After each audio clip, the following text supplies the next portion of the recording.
உங்கள் வீட்டில் மட்டும் இல்லை சார், எல்லா வீட்லேயும் இப்படி தான் பெண்கள் பேசிகிட்டு இருக்காங்க. என்ன பண்ணுறது, நம்மளோட தலையெழுத்து அப்படி இருக்குது.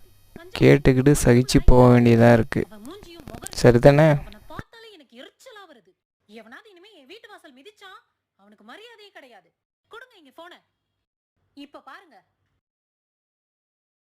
அண்ணே, கார் அனுப்பு. இப்பதானே மாப்பிள்ளைட்ட சொன்னேன் கார் வெளியே போயிருக்குன்னு. கார் வெளியே போயிருக்கா? உனக்கு வேற தனியா சொல்லணுமா?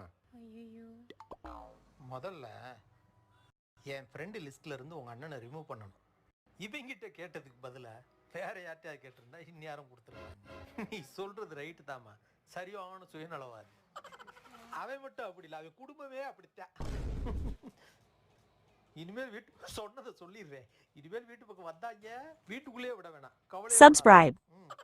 அப்புறம் ஒன்று சொன்னீங்க, அவன் மூஞ்சியை பார்த்தா உண்மைதாம்மா, அவன் மூஞ்சியை பார்த்தா எரிச்சலா